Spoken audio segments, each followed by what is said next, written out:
ಆಕಾಶವಾಣಿ ಪ್ರದೇಶ ಸಮಾಚಾರ ಓದುತ್ತಿರುವವರು ಶ್ರೀದೇವಿ ದಿನೇಶ್. ಮುಖ್ಯಾಂಶಗಳು: ವಿಧಾನ ಪರಿಷತ್ ಚುನಾವಣೆಯ ಮತ ಎಣಿಕೆ ಪ್ರಗತಿಯಲ್ಲಿ 222 ಮತಗಳ ಪೈಕಿ 1 ಮತ ಅಸಿಂಧು. ಮೇಕೆದಾಟು ಯೋಜನೆ ಕುರಿತಂತೆ ತಮಿಳುನಾಡು ಸರ್ಕಾರದ ಜೊತೆ ಮಾತನಾಡಲು ಸಿದ್ಧ ಮುಖ್ಯಮಂತ್ರಿ ಡಿಕೆ ಶಿವಕುಮಾರ್. ಜಿಬಿಎ ವ್ಯಾಪ್ತಿಯ 5 ನಗರ ಪಾಲಿಕೆಗಳ ರಸ್ತೆ ಅಭಿವೃದ್ಧಿಗೆ 2,000 ಕೋಟಿ ರೂಪಾಯಿ ವಿಶೇಷ ಅನುದಾನ. ರಾಜ್ಯದ ಮಾವು ಬೆಳೆಗಾರರ ಸಂಕಷ್ಟಕ್ಕೆ ಸ್ಪಂದಿಸುವಂತೆ ಕೇಂದ್ರ ಸರ್ಕಾರಕ್ಕೆ ಕೇಂದ್ರ ಸಚಿವ ಪ್ರಹ್ಲಾದ್ ಜೋಶಿ ಮನವಿ. ಇದೇ ಶನಿವಾರ ಪಿಎಂ ಕಿಸಾನ್ ಸಮ್ಮಾನ್ ನಿಧಿಯ 23ನೇ ಕಂತಿನ ಹಣ ಬಿಡುಗಡೆ. ವಿಧಾನಸಭೆಯಿಂದ ವಿಧಾನ ಪರಿಷತ್ಗೆ ನಡೆದ ಚುನಾವಣೆಯ ಮತ ಎಣಿಕೆ ಪ್ರಗತಿಯಲ್ಲಿದೆ. 222 ಶಾಸಕರ ಮತಗಳ ಪೈಕಿ 1 ಮತ ಅಸಿಂಧುವಾಗಿದೆ. ಕಾಂಗ್ರೆಸ್ನ 135, ಬಿಜೆಪಿಯ 62, ಜೆಡಿಎಸ್ 18, ಪಕ್ಷೇತರರು 2, ಸರ್ವೋದಯ ಪಕ್ಷ 1, ಬಿಜೆಪಿ ಉಚ್ಚಾಟಿತ ಶಾಸಕರು 3 ಮತಗಳನ್ನು ಚಲಾಯಿಸಿದ್ದಾರೆ. ವಿಧಾನ ಪರಿಷತ್ತಿನ 7 ಸ್ಥಾನಗಳಿಗೆ 8 ಅಭ್ಯರ್ಥಿಗಳು ಕಣದಲ್ಲಿದ್ದಾರೆ. ಕಾಂಗ್ರೆಸ್ನ 4 ಹಾಗೂ ಬಿಜೆಪಿಯ 2 ನಿರಾಯಾಸವಾಗಿ ಗೆಲುವು ಸಾಧಿಸಲಿದ್ದಾರೆ. 1 ಸ್ಥಾನಕ್ಕಾಗಿ ತೀವ್ರ ಪೈಪೋಟಿ ಏರ್ಪಟ್ಟಿದೆ. ಈ ಬಾರಿ 100% ಮತದಾನವಾಗಿದೆ. ವಿಧಾನ ಪರಿಷತ್ ಚುನಾವಣೆಯಲ್ಲಿ ಉಚ್ಚಾಟಿತ ಬಿಜೆಪಿ ಶಾಸಕರಾದ ಎಸ್ಟಿ ಸೋಮಶೇಖರ ಹಾಗೂ ಶಿವರಾಂ ಹೆಬ್ಬಾರ್ ಕಾಂಗ್ರೆಸ್ ಅಭ್ಯರ್ಥಿಗಳಿಗೆ ಮತ ಹಾಕಿರುವುದಾಗಿ ದೃಢಪಡಿಸಿದ್ದಾರೆ. ಬೆಂಗಳೂರಿನಲ್ಲಿ ಇಂದು ಸುದ್ದಿಗಾರರೊಂದಿಗೆ ಮಾತನಾಡಿದ ಬಿಜೆಪಿ ನಾಯಕರು ಸೌಜನ್ಯಕ್ಕಾಗಿ ಬೆಂಬಲ ಕೋರಿಲ್ಲ ಎಂದು ಆರೋಪಿಸಿದ್ದಾರೆ. ಕ್ಷೇತ್ರದ ಅಭಿವೃದ್ಧಿ ದೃಷ್ಟಿಯಿಂದ ಕಾಂಗ್ರೆಸ್ಗೆ ಮತ ಹಾಕಿರುವುದಾಗಿ ಸ್ಪಷ್ಟಪಡಿಸಿದ್ದಾರೆ. ಆತ್ಮಸಾಕ್ಷಿಗೆ ಅನುಗುಣವಾಗಿ ಕಾಂಗ್ರೆಸ್ ಪರವಾಗಿ ಮತ ಚಲಾಯಿಸಲಾಗಿದೆಯೇ ಹೊರತು ಬೇರೆ ಯಾವುದೇ ಬೇಡಿಕೆಗಳಿಲ್ಲ ಎಂದು ಹೇಳಿದ್ದಾರೆ. ಮೇಕೆದಾಟು ಯೋಜನೆಯಲ್ಲಿ ಕರ್ನಾಟಕ ಹಾಗೂ ತಮಿಳುನಾಡಿನ ಹಿತ ಅಡಗಿದೆ ಎಂದು ಮುಖ್ಯಮಂತ್ರಿ ಡಿಕೆ ಶಿವಕುಮಾರ್ ತಿಳಿಸಿದ್ದಾರೆ. ಬೆಂಗಳೂರಿನಲ್ಲಿ ಇಂದು ಸುದ್ದಿಗಾರರೊಂದಿಗೆ ಮಾತನಾಡಿದ ಅವರು, ಈ ಕುರಿತಂತೆ ತಮಿಳುನಾಡು ಮುಖ್ಯಮಂತ್ರಿ ಜೊತೆ ಮಾತನಾಡಲು ಸಿದ್ಧ ಎಂದು ಹೇಳಿದ್ದಾರೆ. ಮೇಕೆದಾಟು ಯೋಜನೆಯಿಂದ ತಮಿಳುನಾಡಿಗೆ ಹೆಚ್ಚು ಅನುಕೂಲವಾಗಲಿದ್ದು, ಬೆಂಗಳೂರಿನ ಜನರಿಗೆ ಕುಡಿಯುವ ನೀರು ಒದಗಿಸಲು ಕಾವೇರಿಯೇ ನಮ್ಮ ಮುಂದಿರುವ ಏಕೈಕ ಆಯ್ಕೆ ಎಂದು ಸ್ಪಷ್ಟಪಡಿಸಿದ್ದಾರೆ. ರಾಜ್ಯದ ಎಲ್ಲಾ ಸಂಸದರು ಮೇಕೆದಾಟು ಯೋಜನೆಗಾಗಿ ಒಗ್ಗಟ್ಟಾಗಿ ಹೋರಾಡುವ ವಿಶ್ವಾಸವಿದೆ ಎಂದು ಹೇಳಿದ್ದಾರೆ. ಯಾವಾಗ ಬೇಕಾದ್ರೂ ಅವ್ರ ಜೊತೆ ಕೂತ್ಕೊಂಡು ಮಾತಾಡೋಕ್ಕೆ ಸಿದ್ಧ ಇದ್ದೀನಿ. ತಮಿಳುನಾಡು ಇರ್ಬೋದು, ಕರ್ನಾಟಕ ಇರ್ಬೋದು, ನಾವೆಲ್ಲ ಭಾರತೀಯರು. ಒಂದೇ ನದಿ, ಒಂದೇ ನೀರು ಕುಡಿಬೇಕಾದವರು. ಕಾವೇರಿ ನೀರು ವ್ಯವಸಾಯಕ್ಕೂ ಬೇಕು, ಕುಡಿಯೋ ನೀರಿಗೂ ಬೇಕು, ಪ್ರಾಣಿ ಪಕ್ಷಿಗೂ ಬೇಕು, ಎಲ್ಲರಿಗೂ ಬೇಕು. ಈ ಪ್ರಾಜೆಕ್ಟು ತಮಿಳುನಾಡವ್ರಿಗೆ ಜಾಸ್ತಿ, ಕರ್ನಾಟಕದಿಂದ ಏನಪ್ಪಾ ಅಂದ್ರೆ ಬ್ಯಾಲೆನ್ಸಿಂಗ್ ರಿಸರ್ವ್ ಮಾಡೋದ್ರಿಂದ ಏನು ಕಷ್ಟಕಾಲದಲ್ಲಿ ಅವ್ರಿಗೆ ನೀರನ್ನು ಏನು ನಾವು ಕಂಪಲ್ಸರಿ ಕೊಡಬೇಕು, 177 TMC ನೀರು ಕೊಡಬೇಕು, ಆ ನೀರನ್ನು ಅವ್ರಿಗೆ ಕೊಡ್ತೇವೆ. ಅವರು ಕರ್ನಾಟಕದವರು ಬದುಕಬೇಕು, ತಮಿಳುನಾಡಿಗೂ ಬದುಕಬೇಕು. ಗ್ರೇಟರ್ ಬೆಂಗಳೂರು ಪ್ರಾಧಿಕಾರ ವ್ಯಾಪ್ತಿಯ 5 ನಗರ ಪಾಲಿಕೆಗಳಲ್ಲಿ ವಾರ್ಡ್ ರಸ್ತೆಗಳನ್ನು ಸುಧಾರಿಸಿ ಅಭಿವೃದ್ಧಿಪಡಿಸಲು 2,000 ಕೋಟಿ ರೂಪಾಯಿ ವಿಶೇಷ ಅನುದಾನ ಬಿಡುಗಡೆ ಮಾಡಲಾಗಿದೆ ಎಂದು ಗ್ರೇಟರ್ ಬೆಂಗಳೂರು ಅಭಿವೃದ್ಧಿ ಸಚಿವ ಕೃಷ್ಣ ಬೈರೇಗೌಡ ತಿಳಿಸಿದ್ದಾರೆ. ಘನ ತ್ಯಾಜ್ಯ ನಿರ್ವಹಣೆ ಕುರಿತು ನಡೆದ ಸಭೆಯ ಬಳಿಕ ಸುದ್ದಿಗಾರರೊಂದಿಗೆ ಮಾತನಾಡಿದ ಅವರು, ಕೆಟ್ಟು ಹೋಗಿರುವ ವಾರ್ಡ್ ರಸ್ತೆಗಳನ್ನು ಗುರುತಿಸಿ ಅಲ್ಪಾವಧಿಯ ಟೆಂಡರ್ ಕರೆದು ಕಾಮಗಾರಿ ಪ್ರಾರಂಭಿಸಲು ಸೂಚನೆ ನೀಡಲಾಗಿದೆ ಎಂದು ಹೇಳಿದ್ದಾರೆ. 5 ನಗರ ಪಾಲಿಕೆಗಳ ಆಯುಕ್ತರು ಹದಗೆಟ್ಟಿರುವ ರಸ್ತೆಗಳನ್ನು ಪಟ್ಟಿ ಮಾಡಬೇಕು, ಶೀಘ್ರವೇ ಕಾಮಗಾರಿಗಳನ್ನು ಆರಂಭಿಸಬೇಕು ಎಂದು ನಿರ್ದೇಶನ ನೀಡಿದ್ದಾರೆ. ಗುಣಮಟ್ಟದಲ್ಲಿ ಯಾವುದೇ ರಾಜಿ ಮಾಡಿಕೊಳ್ಳುವುದಿಲ್ಲ ಎಂದು ಸ್ಪಷ್ಟಪಡಿಸಿದ್ದಾರೆ.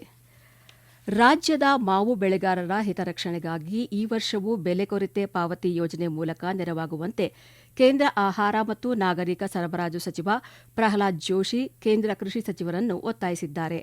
ರಾಜ್ಯದ ಮಾವು ಬೆಳೆಗಾರರ ಬವಣೆ ಸಂಕಷ್ಟ ಕುರಿತು ಕೇಂದ್ರ ಕೃಷಿ ಸಚಿವ ಶಿವರಾಜ್ ಸಿಂಗ್ ಚೌಹಾಣ್ ಅವರಿಗೆ ಪತ್ರ ಬರೆದಿರುವ ಸಚಿವರು ಸಮಸ್ಯೆಗಳಿಗೆ ಶೀಘ್ರವೇ ಸ್ಪಂದಿಸುವಂತೆ ಮನವಿ ಮಾಡಿದ್ದಾರೆ.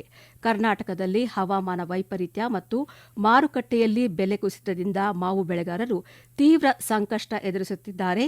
ಈ ಹಿನ್ನೆಲೆಯಲ್ಲಿ ಕೂಡಲೇ ಬೆಲೆ ಕೊರತೆ ಪಾವತಿ ಯೋಜನೆ ಅಡಿ ನೆರವಾಗುವಂತೆ ಕೃಷಿ ಸಚಿವರನ್ನು ಒತ್ತಾಯಿಸಿದ್ದಾರೆ. ಪ್ರದೇಶ ಸಮಾಚಾರ ಕೇಳುತ್ತಿದ್ದೀರಿ. ನಮ್ಮ ಎಲ್ಲಾ ರಾಷ್ಟ್ರೀಯ ವಾರ್ತೆಗಳು ಹಾಗೂ ಪ್ರದೇಶ ಸಮಾಚಾರ ಈಗ ಆಕಾಶವಾಣಿ ನ್ಯೂಸ್ ಕನ್ನಡ ಯೂಟ್ಯೂಬ್ ಚಾನೆಲ್ನಲ್ಲಿ ಲಭ್ಯ. ನಮ್ಮ ಎಕ್ಸ್ ಖಾತೆ ಮತ್ತು ಇನ್ಸ್ಟಾಗ್ರಾಂ ಖಾತೆ ಆಕಾಶವಾಣಿ ನ್ಯೂಸ್ ಕನ್ನಡ.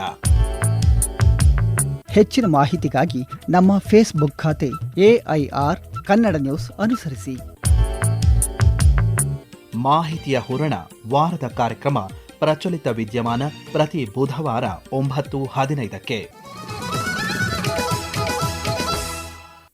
ಪ್ರಧಾನಮಂತ್ರಿ ಕಿಸಾನ್ ಸಮ್ಮಾನ್ ನಿಧಿ ಯೋಜನೆಯಡಿ 23ನೇ ಕಂತಿನ ಹಣವನ್ನು ಪ್ರಧಾನಿ ನರೇಂದ್ರ ಮೋದಿ ಇದೇ ಶನಿವಾರ ಪಶ್ಚಿಮ ಬಂಗಾಳದ ಹೂಗ್ಲಿ ಜಿಲ್ಲೆಯ ತಾರಕೇಶ್ವರ್ನಲ್ಲಿ ಬಿಡುಗಡೆ ಮಾಡಲಿದ್ದಾರೆ. ದೇಶಾದ್ಯಂತ 9,44 ಲಕ್ಷಕ್ಕೂ ಹೆಚ್ಚು ರೈತರ ಬ್ಯಾಂಕ್ ಖಾತೆಗಳಿಗೆ 18,880 ಕೋಟಿ ರೂಪಾಯಿಗಳು ನೇರವಾಗಿ ವರ್ಗಾವಣೆಯಾಗಲಿದೆ ಎಂದು ಕೃಷಿ ಮತ್ತು ರೈತರ ಕಲ್ಯಾಣ ಸಚಿವಾಲಯ ತಿಳಿಸಿದೆ. 2,18 ಲಕ್ಷಕ್ಕೂ ಹೆಚ್ಚು ಮಹಿಳಾ ರೈತರು ಈ ಕಂತಿನ ಪ್ರಯೋಜನ ಪಡೆಯಲಿದ್ದಾರೆ. ಸುಮಾರು 1 ಕೋಟಿಗೂ ಹೆಚ್ಚು ರೈತರು ಅಂದು ವಿಡಿಯೋ ಕಾನ್ಫರೆನ್ಸ್ ಮೂಲಕ ಕಾರ್ಯಕ್ರಮದಲ್ಲಿ ಭಾಗವಹಿಸಲಿದ್ದಾರೆ. ಪ್ರಧಾನಿ ನರೇಂದ್ರ ಮೋದಿ ಅವರು ನವದೆಹಲಿಯಲ್ಲಿ ನಾಳೆ ನಡೆಯಲಿರುವ ಕಾರ್ಯಕ್ರಮದಲ್ಲಿ ಪ್ರಧಾನಮಂತ್ರಿ ವಿಕಸಿತ ಭಾರತ ರೋಜ್ಗಾರ್ ಯೋಜನೆಯಡಿ ಫಲಾನುಭವಿಗಳಿಗೆ 2,400 ಕೋಟಿ ರೂಪಾಯಿ ಪ್ರೋತ್ಸಾಹಧನ ವಿತರಿಸಲಿದ್ದಾರೆ. ರಾಜ್ಯದ ಬೆಂಗಳೂರಿನ ವಿವಿಧೆಡೆ, ದಕ್ಷಿಣ ಕನ್ನಡ, ಚಿಕ್ಕಮಗಳೂರು, ಚಿತ್ರದುರ್ಗ, ಬಳ್ಳಾರಿ, ಕಲಬುರಗಿ, ಹುಬ್ಬಳ್ಳಿ, ಬೆಳಗಾವಿ, ಮೈಸೂರು, ರಾಯಚೂರು, ಶಿವಮೊಗ್ಗ ಹಾಗೂ ಉಡುಪಿ ಜಿಲ್ಲೆಗಳಲ್ಲಿ ಕಾರ್ಯಕ್ರಮ ನಡೆಯಲಿದೆ. ಈ ಯೋಜನೆಯು ಮೊದಲ ಬಾರಿಗೆ ಉದ್ಯೋಗಿಗಳಿಗೆ 15,000 ರೂಪಾಯಿವರೆಗೆ ಮತ್ತು ಪ್ರತಿ ಹೆಚ್ಚುವರಿ ನೇಮಕಾತಿಗೆ ಉದ್ಯೋಗದಾತರಿಗೆ ತಿಂಗಳಿಗೆ 3,000 ರೂಪಾಯಿವರೆಗೆ ಪ್ರೋತ್ಸಾಹಧನ ನೀಡಲಿದೆ. ಇದು ಔಪಚಾರಿಕ ಉದ್ಯೋಗವನ್ನು ಪ್ರೋತ್ಸಾಹಿಸುವುದರ ಜೊತೆಗೆ ಸಾಮಾಜಿಕ ಭದ್ರತಾ ವ್ಯಾಪ್ತಿಯನ್ನು ವಿಸ್ತರಿಸಲಿದೆ. ಕರ್ತವ್ಯ ಯೋಜನೆಯಡಿ ಉದ್ಯೋಗಿಗಳ ನೋಂದಣಿ ಪ್ರಕ್ರಿಯೆಯು ಅತ್ಯಂತ ವೇಗವಾಗಿ ನಡೆಯುತ್ತಿದ್ದು, ಈಗಾಗಲೇ 70.6ಕ್ಕಿಂತ ಹೆಚ್ಚು ನೌಕರರು ಯಶಸ್ವಿಯಾಗಿ ನೋಂದಾಯಿಸಿಕೊಂಡಿದ್ದಾರೆ ಎಂದು ರಾಜ್ಯ ಸರ್ಕಾರ ಸ್ಪಷ್ಟಪಡಿಸಿದೆ. ಮಾನವ ಸಂಪನ್ಮೂಲ ನಿರ್ವಹಣಾ ವ್ಯವಸ್ಥೆ ದತ್ತಾಂಶದ ಪ್ರಕಾರ ಒಟ್ಟು 43 ಪ್ರಮುಖ ಇಲಾಖೆಗಳು ಹಾಗೂ 137 ಸರಣಿ ಇಲಾಖೆಗಳು ಸಂಸ್ಥೆಗಳ ವ್ಯಾಪ್ತಿಯಲ್ಲಿರುವ 4,78,181 ನೌಕರರ ಪೈಕಿ 3,37,748 ನೌಕರರು ಈಗಾಗಲೇ ಆಪ್ನಲ್ಲಿ ಯಶಸ್ವಿಯಾಗಿ ನೋಂದಾಯಿಸಿಕೊಂಡಿದ್ದಾರೆ ಎಂದು ತಿಳಿಸಿದೆ. ಕರ್ತವ್ಯ ತಂತ್ರಾಂಶವು ಸರ್ಕಾರಿ ನೌಕರರ ಹಾಜರಾತಿಯಲ್ಲಿ ಪಾರದರ್ಶಕತೆ ಮತ್ತು ಹೊಣೆಗಾರಿಕೆಯನ್ನು ತರಲು ರೂಪಿಸಲಾದ ಕ್ರಾಂತಿಕಾರಿ ಹೆಜ್ಜೆಯಾಗಿದೆ ಎಂದು ಸರ್ಕಾರ ಪುನರುಚ್ಚರಿಸಿದೆ. ಜಲಸಂಪನ್ಮೂಲ ಸಚಿವ ರಾಮಲಿಂಗಾರೆಡ್ಡಿ ಇಂದು ಕೊಪ್ಪಳ ಜಿಲ್ಲೆಗೆ ಆಗಮಿಸಿ ತುಂಗಭದ್ರಾ ಜಲಾಶಯಕ್ಕೆ ಹೊಸದಾಗಿ ಅಳವಡಿಸಿದ ಕ್ರಸ್ಟ್ ಗೇಟ್ಗಳ ಉದ್ಘಾಟನಾ ಕಾರ್ಯಕ್ರಮದ ಸ್ಥಳ ಪರಿಶೀಲಿಸಿದರು. ಬಳಿಕ ಸುದ್ದಿಗಾರರೊಂದಿಗೆ ಮಾತನಾಡಿದ ಸಚಿವರು, ಗೇಟ್ಗಳನ್ನು ಬದಲಾಯಿಸುವ ಕಾಮಗಾರಿ ಪೂರ್ಣಗೊಂಡಿದ್ದು, ಇದಕ್ಕಾಗಿ 51 ಕೋಟಿ ರೂಪಾಯಿ ಖರ್ಚಾಗಿದೆ.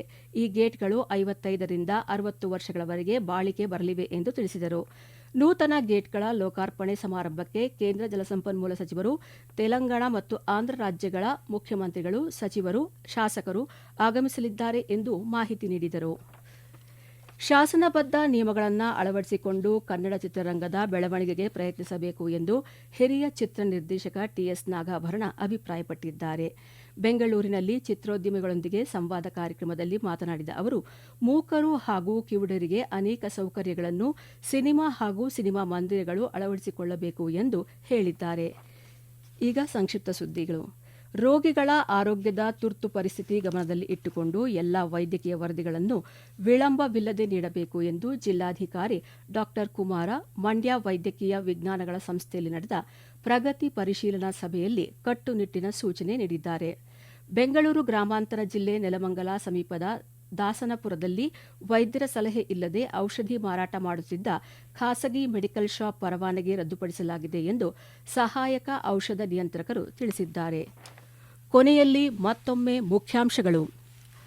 ವಿಧಾನ ಪರಿಷತ್ ಚುನಾವಣೆಯ ಮತ ಎಣಿಕೆ ಪ್ರಗತಿಯಲ್ಲಿ 222 ಮತಗಳ ಪೈಕಿ 1 ಮತ ಅಸಿಂಧು. ಮೇಕೆದಾಟು ಯೋಜನೆ ಕುರಿತಂತೆ ತಮಿಳುನಾಡು ಸರ್ಕಾರದ ಜೊತೆ ಮಾತನಾಡಲು ಸಿದ್ಧ ಮುಖ್ಯಮಂತ್ರಿ ಡಿಕೆ ಶಿವಕುಮಾರ್. ಜಿಬಿಎ ವ್ಯಾಪ್ತಿಯ 5 ನಗರ ಪಾಲಿಕೆಗಳ ರಸ್ತೆ ಅಭಿವೃದ್ಧಿಗೆ 2,000 ಕೋಟಿ ರೂಪಾಯಿ ವಿಶೇಷ ಅನುದಾನ. ರಾಜ್ಯದ ಮಾವು ಬೆಳೆಗಾರರ ಸಂಕಷ್ಟಕ್ಕೆ ಸ್ಪಂದಿಸುವಂತೆ ಕೇಂದ್ರ ಸರ್ಕಾರಕ್ಕೆ ಕೇಂದ್ರ ಸಚಿವ ಪ್ರಹ್ಲಾದ್ ಜೋಶಿ ಮನವಿ. ಇದೇ ಶನಿವಾರ ಪಿಎಂ ಕಿಸಾನ್ ಸಮ್ಮಾನ್ ನಿಧಿಯ 23ನೇ ಕಂತಿನ ಹಣ ಬಿಡುಗಡೆ. ಇಲ್ಲಿಗೆ ಪ್ರದೇಶ ಸಮಾಚಾರ ಮುಗಿಯಿತು.